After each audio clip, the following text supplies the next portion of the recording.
나의 갈 길 다가도록 예수 인도하시니 내 주 안에 있는 긍휼 어찌 의심하리요. 믿음으로 사는 자는 하늘 위로 받겠네. 무슨 일을 만나든지 만사형통하리라. 무슨 일을 만나든지 만사형통하리라. 3절 나의 갈 길 다가도록 예수 인도하시니 그의 사랑 어찌 큰지 말로 할 수 없도다. 성령 감화 받은 영혼 하늘 날아갈 때에 영영 부를 나의 찬송 예수 인도하셨네. 영영 부를 나의 찬송 예수 인도하셨네. 하나님 아버지, 추운 겨울 한 해가 가고 있습니다. 오늘 이 밤에 하나님의 말씀이 우리 안에 들려지게 하시고 깨닫게 하시며 새로워지게 하시고 주님께 더 가까이 나아가는 그러한 삶으로 우리의 믿음의 축이 오직 주님이 되기를 간절히 원합니다. 주님께 영광 돌리며 주님이 홀로 이 예배를 받으시옵소서. 우리를 구원하시고 사랑하시는 우리 구주 예수 그리스도 이름으로 기도하옵나이다. 아멘. 자, 오늘 요한복음 1장입니다. 신약성경 요한복음 1장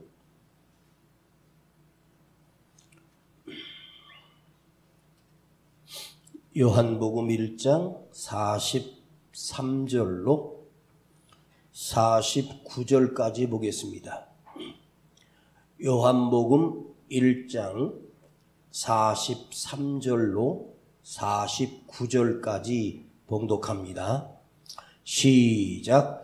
이튿날 예수께서 갈릴리로 나가려 하시다 빌립을 만나 이르시되 나를 쫓으라 하시니 빌립은 안드레와 베드로의 한 동네의 벳세다 사람이라.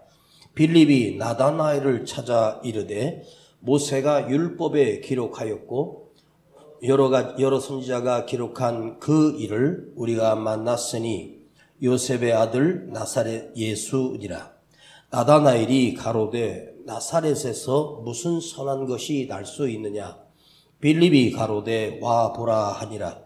예수께서 나다나엘에게 자기에게 오는 것을 보시고 그를 가리켜 가라사대 보라 이는 참 이스라엘 사람이라. 그 속에 간사한 것이 없도다. 나다나엘이 가로되 어떻게 나를 아시나이까? 예수께서 대답하여 가라사대 빌립이 너를 부르기 전에 내가 무화과 나무 아래 있을 때 보았노라. 나다나엘이 대답하되 라비여 당신은 하나님의 아들이시요 당신은 이스라엘의 임금이로소이다. 아멘.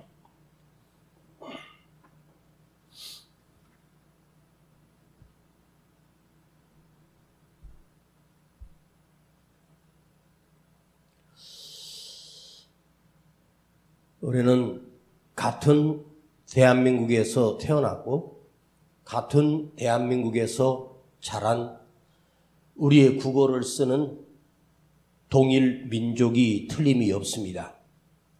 그런데 같은 이 좁은 나라에서도 지역에 가보면 먹는 음식이 다릅니다.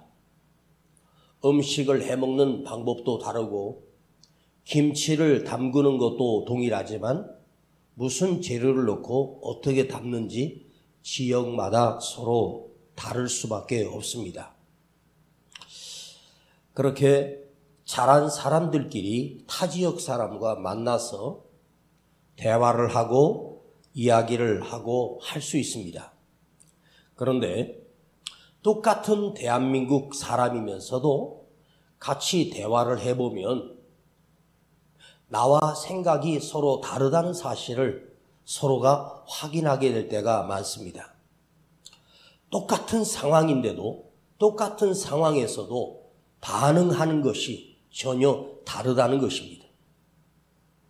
우리나라는 남북이 갈린 것이 아니라 좌파와 우파가 갈려져 있습니다. 진보와 보수가 서로 갈등을 합니다. 그게 우리들이 서로 만든 것이 아니라 사실은 정치가들이 그렇게 선동한 거예요. 그래서 나는 보수다, 나는 중도다, 나는 좌파다, 이런 식으로 나눕니다. 똑같은 사건에서도 반응은 서로가 달라요. 전혀 다른 말을 합니다. 다를 수밖에 없어요. 그런데 우리 대한민국이 아닌 바로 이웃나라 일본 사람들과 우리 대한민국의 사람들의 의식이나 생각하는 것이 완전히 다른 것을 알 수 있어요.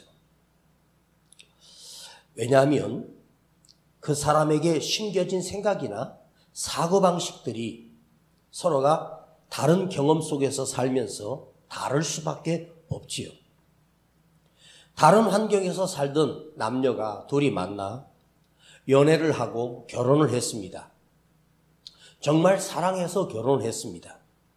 그래도 결혼해서 살 때 서로가 다른 환경과 다른 성격을 가지고 있기 때문에 이혼하는 대부분의 사람들이 가장 큰 제목이 바로 성격 차이라고 하는 거죠. 성격이 안 맞는다입니다. 서로 생각이 다르다는 거죠. 왜 그럴까요? 사람은요, 자기 중심적으로 생각해요. 내 생각에는 이렇게 나옵니다. 내 생각이 있고 내 판단이 서로가 달라요. 똑같은 일에 한 사람은 웃어넘길 수 있는데 한 사람은 그걸 잠 못 이루고 밤새 고민하는 사람이 있습니다. 왜냐? 생각이 다르기 때문입니다. 여러분, 생각이라고 하는 게 그렇게 중요한 거예요. 한 지붕 아래서 한 집에서 함께 살아도 서로 생각은 다를 수밖에 없습니다. 그런데 한번 생각해 보십시오. 우리 눈에 보이지 않는 하나님과 이 땅에 살고 있는 우리의 관계를 한번 생각해 보십시다. 우리가 어떻게 하나님을 알 수 있고 하나님이 어떻게 우리를 사랑하실 수 있는지, 하나님과 우리의 관계 또한 엄청나게 다를 수밖에 없죠. 우리가 주님을 섬기고 예수를 믿고 서로 충성하고 봉사하고 헌신하며 열심히 예배 생활을 합니다. 그런데 우리가 하나님 앞에 예배를 드리고 하나님을 믿는다 하고 하나님을 찬양하지만 모두가 다 개인마다 예수를 믿는다라고 하는 믿음의 사람들이 모두가 다 자기 중심적인 삶, 자기 중심적인 생각, 자기가 갖고 있는 자기의 생각으로 주님을 믿고 하나님을 믿는다는 거죠. 만일 자기 중심적인 삶으로 주님을 믿는다고 한다면 그 사람은 사실은 자기 생각 속에 갇혀 있는 예수님이 계시는 거죠. 내 생각대로, 내 고집대로, 내 판단대로, 내가 원하는 대로 하나님이 해주셔야만 하나님이라고 인정하죠. 그러나 전혀 다른 하나님의 뜻은 우리가 생각하고 있는 것과 전혀 다른 놀라운 뜻을 우리 하나님은 가지고 계시고 섭리하고 역사하십니다. 만일 나의 중심적으로 주님을 믿고 하나님을 믿는다라고 하는 사람은 사실 원칙적으로 따져보면 그 사람 안에는 하나님이 계시는 사람이 아니고 그 사람은 사실은 하나님의 백성이 될 수가 없고 하나님과 나와는 결코 아무 상관없는 무관한 관계일 뿐입니다. 내가 하나님을 믿는다고 해도 자기중심적인 생각으로 하나님을 믿기 때문에 그 믿음은 왜곡된 믿음일 수밖에 없다는 거예요. 믿음이 무엇입니까? 내가 죽고 나를 꺾고 하나님 중심으로 나의 마음과 삶과 생각을 하나님 중심으로 옮기는 것이 믿음입니다. 자, 오늘은 한 가지만 묵상해 보겠습니다. 오늘 본문에 나오는 안드레라고 하는 사람과 베드로라고 하는 제자, 그리고 나다나엘, 이 세 사람을 공통점을 한번 찾아보려고 합니다. 자, 안드레와 사도 요한은 바로 세례 요한의 제자였어요. 근데 주님께서 지난주에 묵상했듯이 세례 요한이 이분이 메시아라고 했더니 바로 안드레와 요한은 자기 스승인 세례 요한을 버리고 주님의 제자가 됩니다. 한마디로 자기 스승을 버린 것이죠. 진짜 그리스도이신 메시아이신 구원의 주님이신 하나님, 몸으로 오신 예수님의 제자가 되었다는 것은 그들은 엄청난 은총이요 복을 받은 사람입니다. 자, 38절을 한번 보시겠습니다. 지난주에 읽었던 말씀 가운데 38절입니다. 한번 여러분과 함께 읽어보세요. 시작. 예수께서 돌이켜 그 쫓는 것을 보시고 물어 가라사대 무엇을 구하느냐 가로되 랍비여 어디 계시오니까 하니 랍비는 번역하면 선생이라. 안드레가 예수님을 처음 만난 날 안드레가 뭐라고 고백하냐면 랍비여 이렇게 말합니다. 랍비라고 하는 말은 율법 선생을 말합니다. 존경받는 사람 또한 랍비라고도 합니다. 나의 위에 어르신들에게도 이스라엘 백성들은 랍비라고 칭할 수도 있고 우리 대한민국에서도 좀 나이가 있고 연배가 있으신 분에게 형이라고 하기 곤란할 때 선생님, 또 우리 대한민국의 사회에서 만나면 사장님 뭐 이렇게 부릅니다. 우리나라에 사장이 그렇게 많아요. 사장들이 그렇게 많습니다. 사장님 사장님에서 뭘 하는 분인데 사장님이냐 했더니 그냥 그렇게 부른대요. 랍비라고 하는 것은 존경하는 사람에 대한 가장 큰 호칭입니다. 즉 사실 랍비는 율법을 연구한 그리고 율법을 함께 공부한 이스라엘 문화에서 랍비가 되기 위해서는 10년이 넘은 시간이 걸립니다. 한 훌륭한 랍비의 제자들이 20명이 있습니다. 그 20명의 제자들을 그 랍비가 훈련시키고 가르칩니다. 그리고 그 중에 이제 랍비를 뽑게 되는데 랍비를 누가 뽑느냐면 스승이 뽑는 게 아니에요. 그 제자들끼리 서로 투표해서 우리 제자들 가운데 가장 존경하는 분을 그 20명이 그 사람에게 랍비라고 하는 호칭을 지어줄 때만 랍비가 되는 거예요. 그러니까 이스라엘 백성들 가운데 인격이 높고 훌륭한 분을 뽑고 삶의 모습이 경건할 때 랍비로 호칭이 되고 그 사람은 랍비가 됩니다. 그러니까 존경할 만한 사람을 선생님이라고 부르죠. 그런데 하루가 지났는데 안드레의 고백이 바뀌어요. 41절에 보겠습니다. 단 하루 주님과 함께 살았던 그가 41절에 그가 먼저 자기 형제 시몬을 찾아 말하되 우리가 메시아를 만났다 하고 메시아는 그리스도라. 자, 안드레가 세례 요한의 제자였던 그가 예수님의 제자로 옮겨지고 예수님과 단 하루가 지난 그 다음 날 이 안드레가 자기 형인 시몬 베드로에게 찾아가 형님 제가 메시아를 만났습니다. 그리스도를 만났습니다라고 바로 안드레가 랍비어라고 불렀던 호칭이 단 하루 만에 바로 메시아라고 하는 호칭으로 바뀝니다. 내가 메시아를 만났다.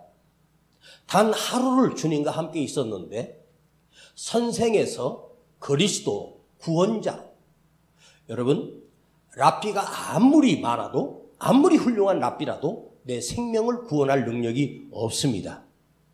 그리스도라고 하는 것은 하나님의 아들이라고 하는 뜻이고 그가 구원자이며 하나님이라는 뜻입니다. 그렇게 안드레의 고백이 바뀌기 시작합니다.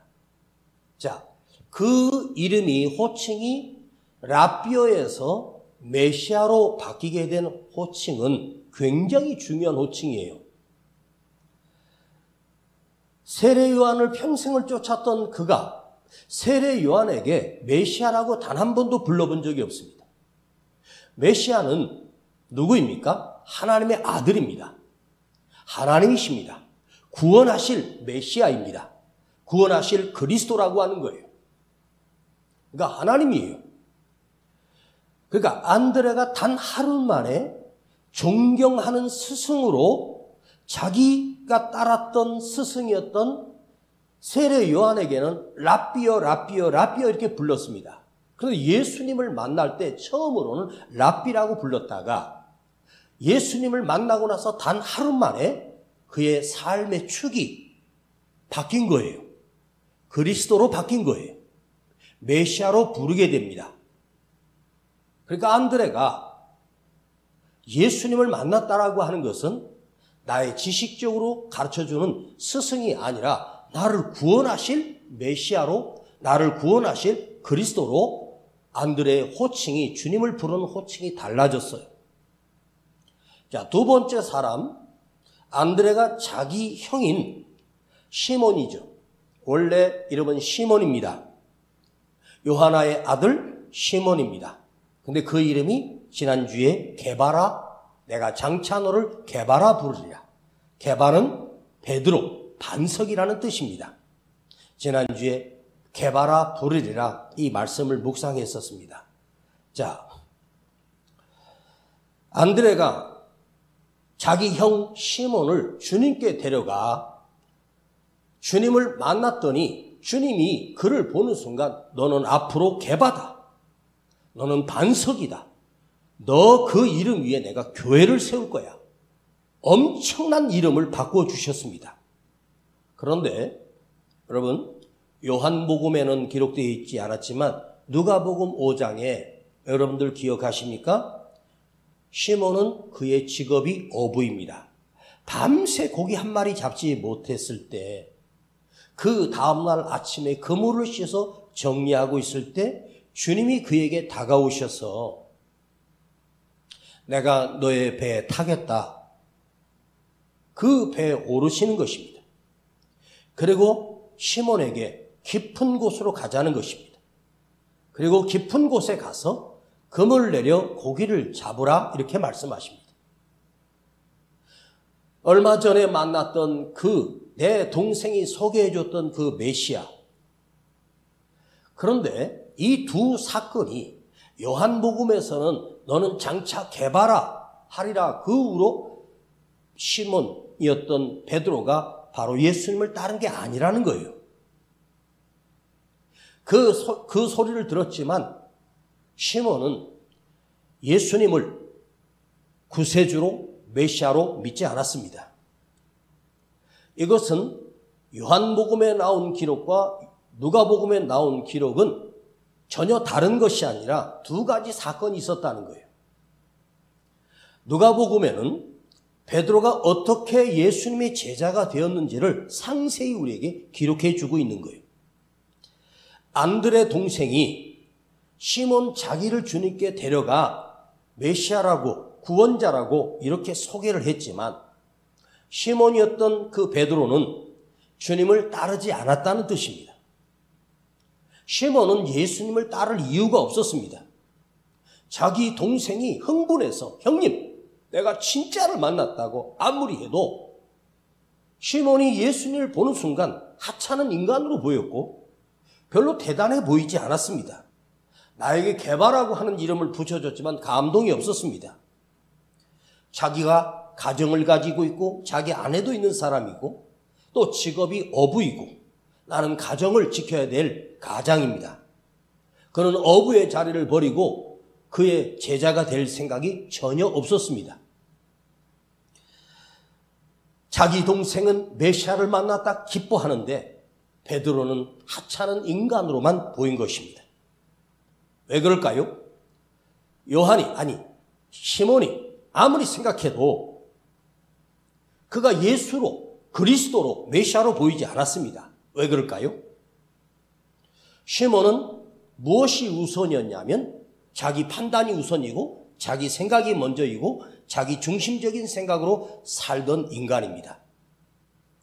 그러나 주님은 그를 버리지 아니하시고 며칠 뒤에 그가 밤새 고기 한 마리 잡지 못하고 그물을 씻고 있는 그 시몬에게 찾아오셔서 그 갈릴리 호숫가에서 그물을 씻고 있는 그 시몬을 찾아가셨습니다. 그리고 그 배에 오르셨습니다. 시몬은 그걸 거절할 수가 없습니다. 깊은 곳으로 가자는 것입니다. 얼떨결에 노를 저어 갈릴리 호수의 가장 깊은 곳까지 갔습니다. 그리고 여기다가 그물을 내려 고기를 잡으라 합니다. 기가 막힙니다. 왜 주님이 쓸데없이 그 그물이 찢어지도록 2배 잠기도록 그 기적을 행하셨을까요? 그 고기를 무엇에 사용하기 위함이 아닙니다. 베드로를 깨트려 당신의 제자로 삼기 위하여 그곳으로 데려가신 것입니다. 날이 밝았습니다. 날이 밝은 때 어부들은 이 갈릴리 호수의 주변에서 고기를 잡지 깊은 곳에는 고기 한 마리도 없는 시간입니다. 왜냐? 그 깊은 곳은 물이 얼음장처럼 차갑기 때문에 고기들이 살지 않습니다. 말도 안 되는 그 요구에 시몬이 그 요구에 순종을 합니다. 그리고 그냥 당신이 메시아라고 내 동생이 그렇게 떠들어대서 내가 당신의 소원 한번 들어드리겠어 하고 그물을 던졌습니다. 정성을 다하여 던진 게 아니에요. 그냥 그물을 내렸습니다. 근데 그 그물 속에 엄청난 고기가 퍼득거리면서 올라올 때 전문가 어부의 입장에선 기가 막힌 사건 아닙니까? 아니 이 낮 시간에 고기 한 마리도 없는 이곳에 배를 불러가지고 다른 2배에 잠기도록 고기를 배가 가득 차도록 고기가 잡힌 것을 보는 순간 시몬은 주님 앞에 엎드렸습니다. 그리고 뭐라고 하는 줄 아십니까? 주여. 처음에는 선생이여 했었습니다. 누가 보기에도 처음에는 선생이여 이렇게 부르다가 그가 그 능력을 보고 그 큰 능력 앞에 무릎을 꿇어 엎드립니다. 주여, 나를 떠나세요. 나는 죄인입니다. 주님, 나는 당신을 감당할 능력이 없습니다. 나를 떠나소서. 자기 죄가 드러나기 시작합니다. 내가 얼마나 교만했으며 그 동생이 매일매일 찾아와 형님 나와 함께 예수님을 따르자고 얘기했을 것입니다. 그러나 그는 무시해버렸습니다. 왜? 자기 생각에는 아닌 거예요. 자기 중심적인 생각을 가지고 자기 중심적인 사고방식과 나의 중심으로 살아가는 사람. 그것이 주님을 만난 그날부터 그의 축이 주님으로 옮겨가기 시작했습니다. 예수를 믿는 것이 무엇입니까? 내 생각을 버리고 내 고집을 꺾어버리고 내 사고방식을 깨트리고 주님의 말씀에 온전히 맡기고 순종하는 것이 진정한 그리스도인이요 믿음의 사람이기 때문입니다. 오늘 본문의 45절을 한번 보시겠습니다. 45절에 나다나엘이 예수님의 제자가 되는 모습입니다. 45절 빌립이 나다나엘을 찾아 이르되 모세가 율법에 기록하였고 여러 선지자가 기록한 그 일을 우리가 만났으니 요셉의 아들 나사렛 예수니라. 빌립이 자기 친구였던 나다나엘을 찾아서 우리가 율법서를 알지 않느냐? 거기에 예언했다. 장차 그리스도가 온다. 장차 메시아가 온다. 그 기록했던 그분이 이 땅에 지금 오셨다. 바로 나사렛의 요셉이라고 하는 목수의 아들 예수가 그분이다. 그랬더니 나다나엘이 뭐라고 하냐면, 야, 나사렛에서 무슨 선한 것이 나올 수 있겠느냐. 빌립이 나다나엘을 찾아와 내가 만났던 예수님을 전했습니다. 나사렛이라고 하는 것은 촌동네요. 아주 발전이 안 되고 가난한 서민들이 사는 곳이 나사렛입니다. 가난한 이 시골에서 메시아는커녕 지금까지 선한 것이 나온 적이 있느냐? 여기서 우리 지도자가 나온 적이 있느냐? 여기서 우리 서울대학 나온 사람이 한 사람이라도 있느냐? 국민학교도 못 나온 우리 시골 촌놈들 이곳에서, 무식한 이곳에서 어떻게 선한 것이 나오겠으며 위대한 사람이 나오겠냐? 지금까지 그 빈민촌에서 단 한 번도 지도자나 선지자나 영적인 거장들이 단 한 번도 나온 적이 없는 촌동네가 나사렛입니다. 그리고 주님이 그 나다나엘을 보는 순간 47절을 보시겠습니다. 예수께서 나다나엘이 자기에게 오는 것을 보시고 그를 가리켜 가라사대, 보라, 이는 참 이스라엘 사람이라 그 속에 간사한 것이 없도다. 주님이 나다나엘을 보는 순간 그 속을 뚫어보면서 너는 참 이스라엘 사람이구나. 너는 간사한 것이 없구나. 이거 대단한 말이거든요. 사람 속에 간사한 것이 없는 사람이 있을까요? 여러분 자신이 여러분 속에도 계산하고 여러분 속에서도 간사한 것들이 얼마나 많이 있습니까? 너무나 우리는 계산적이고 이기적으로 살지 않습니까? 주님을 위해서 헌신한다? 생명을 드린다? 내 뼈를 이곳에 묻는다? 그게 여러분 진짜 가지고 있는 생각입니까? 아니지 않습니까? 그런데 주님은 그 나다나엘을 보는 순간 너에겐 간사한 것이 없구나. 넌 참 신실한 사람이구나.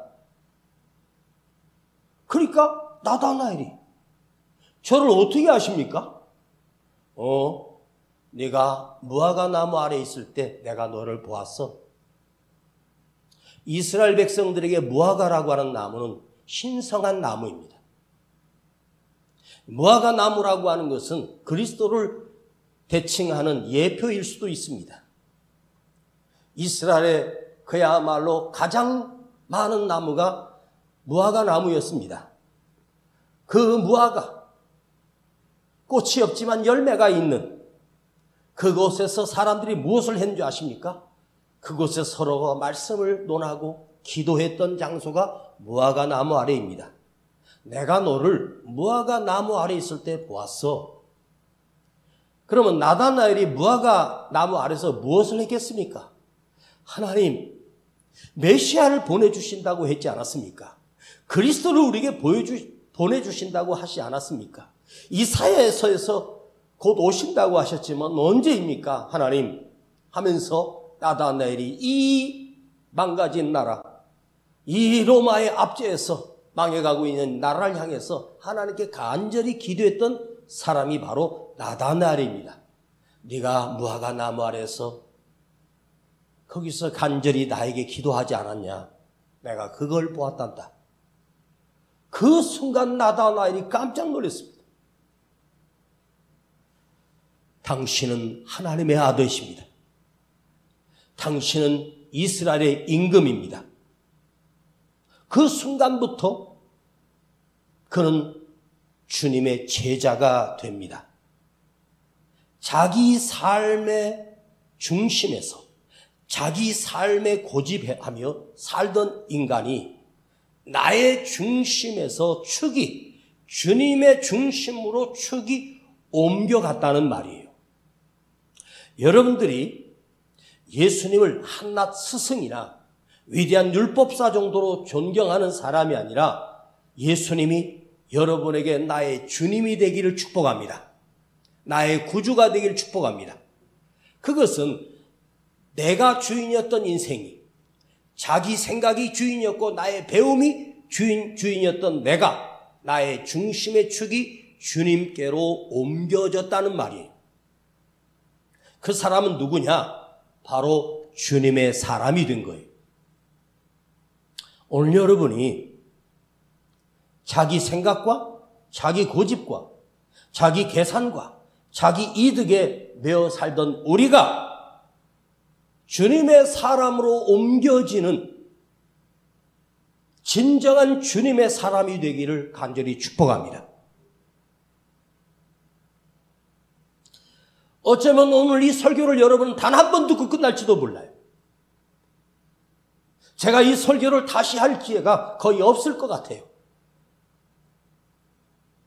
자기 생각이 사로잡히고 자기 삶의 경험으로 사로잡히고 내가 아는 것으로 살던 인간이 그래서 자기 것에 집착하고 자기를 위해서 고집하고 자기만을 위하여 살았던 인간이 주님을 만나면서 나를 부인하고 자기를 부인하고 자기를 부인했다는 말은 나는 없다는 거예요. 자기를 부인하고 주님이 나에게 지어주신 십자가를 지고 가야 너는 나의 제자다. 여러분이 주님을 만났다면 나를 부인하고 내 이득이 아니고 내 생각도 아니고 내 고집도 아니고 그걸 다 깨트리고 주님을 중심으로 살 수만 있다면 그가 누구든 안드레든 시몬이든 나다나엘이든 그 사람들처럼 우리는 주님의 진짜 제자가 될 수 있다는 말입니다. 내 삶의 기적은, 나의 삶의 기적은 여러분들이 땅을 사고 집을 사고 부자가 되는 것이 아닙니다. 내 삶의 놀라운 기적은 내 중심의 생각을 깨트리고 주님의 말씀에 순종하여 살아가는 사람이 될 때 우리는 진정한 주님의 사람이 된다는 사실을 잊지 않기를 축복합니다. 이제 2024년 마지막 달력이 남아있고 벌써 중순이 지나고 있습니다. 한 해가 너무나도 빨리 가고 있습니다. 내가 교회를 다니고 기도하고 예배를 드리고 헌신을 한다고 생각하지만 나름대로 여러분 자기 이득과 자기 계산으로 살아갈 것이 틀림이 없는 사람입니다. 난 나름대로 믿음으로 살았고 봉사하고 헌신했다고 생각하며 살고 있지만 여러분 오늘 이 말씀을 지표 삼아 진정으로 주님 앞에 회개하는 시간 되기를 원합니다. 내 고집대로 살았고 내 이념대로 살았고 내 중심대로 살면서 틈틈이 나는 기도도 하고 예배도 드리고 말씀도 듣습니다. 내 생각대로 안 되면 기분이 나쁘면 감정만 조금 상하면 우리는 너무 쉽게 믿음을 버리고 세상으로 돌아가 버립니다. 많은 사람들이 지금 자기 감정대로 예수를 믿고 자기 기분대로 예수를 믿는 사람들이 이 세상에 득실거리고 있습니다. 이 대한민국의 850만이 그리스도인이라고 하지만 850만 가운데 진정으로 자기를 깨트리고 예수님의 말씀으로 돌아가 주님을 중심으로 삼고 사는 사람이 몇 퍼센트나 있겠습니까? 그리고 여러분이 예배를 드리면서 이런 말씀을 들어볼 수 있는 기회가 몇 번이나 있을 것 같습니까? 이것은 설교가 아니라 하나님의 말씀을 제가 풀고 있는 거예요. 이 성경을 풀고 있는 거예요. 묵상해서 풀고 있는 거예요. 감정대로 기분대로 예수를 믿고 조금 기분이 좋으면 믿음이 좋은 것처럼 보여지고 좀 마음이 상하면 우리는 누구랑 말도 안 섞고 전부 다 적대시해버리는 그런 사람들입니다. 여러분 그런 사람이 어디를 간다고 해서 다른 곳에 간다고 해서 진정 믿음의 사람으로 살 수 있을 것 같습니까? 저는 단언컨대 여러분들에게 말씀드립니다. 제가 여러분의 비유를 맞추면서 설교해 본 적이 없고 여러분을 얼르고 달래서 예수 믿게 하려고 하지도 않습니다. 말씀 그대로 풀어서 그 말씀에 받아들이고 그 말씀대로 우리가 살면 우리가 새로워지고 진정한 그리스도인이 되는 것 아니겠습니까? 여러분, 이 시간 나의 중심의 축에서 나의 중심적으로 살던 나의 삶에서 떠나 오직 주님만의 주님의 말씀을 의지하며 사는 그 예수님의 말씀의 축으로 우리를 옮겨가는 밤이 되기를 원합니다. 그것은 내가 나를 이끄는 인생이 아닙니다. 주님이 나를 이끄시는 삶으로 변화가 됩니다. 여러분, 인생을 내가 만들 수 있으며 내가 바꿀 수 있겠습니까? 아닙니다. 그분이 나를 만들어 가시고 그분이 인도해 가시고 그분이 나를 복되게 하신 그런 복된 인생이 되기를 축복합니다. 여러분, 주머니가 빈손이어도 가진 것 아무것도 없어도 행복한 사람이 되기를 원합니다. 오직 주님이 내 안에 계시기 때문입니다. 사실은 가진 사람들은 더 불안하고 두려움 속에 살고 있습니다. 그것 때문에 내가 사라지면 내 자식들이 원수가 되는 것이 틀림이 없습니다. 여러분, 내가 나를 믿고 사는 사람이 나는 죽고 병들고 참으로 우리는 미련하게 그 삶은 철저하게 그 인생은 실패한 인생이 될 수밖에 없어요. 자기 중심대로 살고 자기 고집대로 살고 자기 자존심으로 사는 인생은 비참하고 불쌍한 인생이 될 수밖에 없어요. 여러분이 가지고 있는 욕망, 여러분이 가지고 있는 이루고 싶은 것들, 그걸 이룬다고 칩시다. 행복해질 수 있겠습니까? 아닙니다. 절대로 아닙니다. 부질없는 것이 인생입니다. 오늘 이 밤에도 잠들다가 심장마비로 갑자기 옥하고 가는 사람이 우리 대한민국 땅에만 오늘 하룻밤에 480명에서 700명 정도가 오늘 밤에 사망합니다. 하룻밤 사이에. 거기에 내가 들어갈 수도 있어요. 엊그저께 길에서 만나 엊그저께 알던 사람이 만나서 안부를 물었더니 가시오 그러더라고요. 언제 갔는데? 벌써 오래됐어요. 그것이 인생입니다.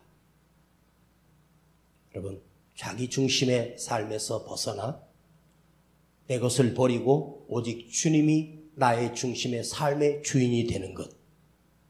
내가 하나님의 자녀가 되고 주님의 제자가 되는 것보다 더 거룩한, 더 복된 삶이 없습니다.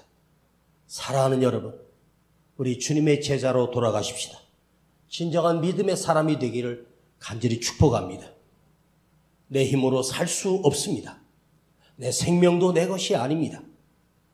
주님, 내가 주님의 사람이 되면 나는 주님이 나를 만드시고 주님이 나를 인도하시고 주님이 나를 책임지십니다.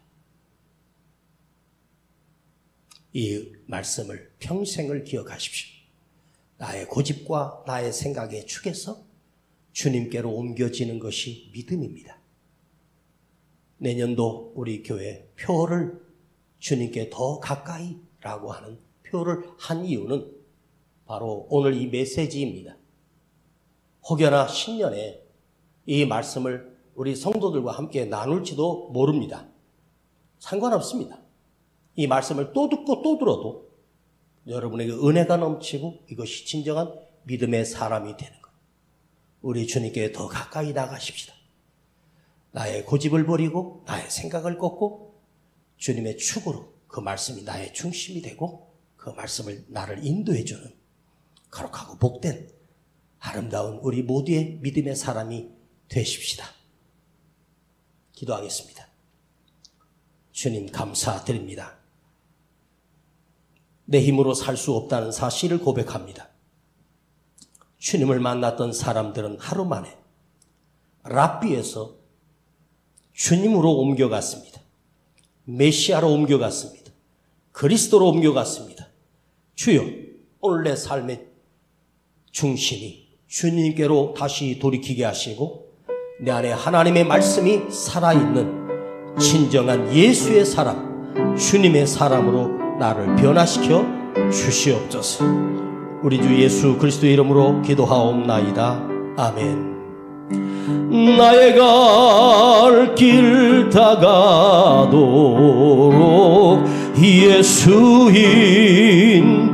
인도하시니 어려운 일 당한 때도 족한 은혜 주시네. 나는 심히 고단하고 영혼 매우 가라나 나의 앞에 반석에서 샘물 나게 하시네. 나의 앞에 반석에서 샘물 나게 하시. 3절 한번 부르고 기도합니다. 나의 갈 길 다가도록 예수 인도하시니 그의 사랑 어찌 큰지 말로 할 수 없도다. 성령 감화 받은 영혼 하늘 날아갈 때에 영영 부를 나의 찬송 예수 인도하셨네. 영영 부를 나의 찬송 예수 인도하셨네. 주님, 오늘 나를 부인합니다. 내 생각을 버리고 내 욕심을 버리고 나의 판단을 버리고 주님의 말씀에 순종하여 주님의 사람으로 돌아가게 하옵소서. 친정한 주님의 제자가 되겠습니다. 주님의 사람으로 내가 살게 하여 주시옵소서. 주여 기도합니다. 주여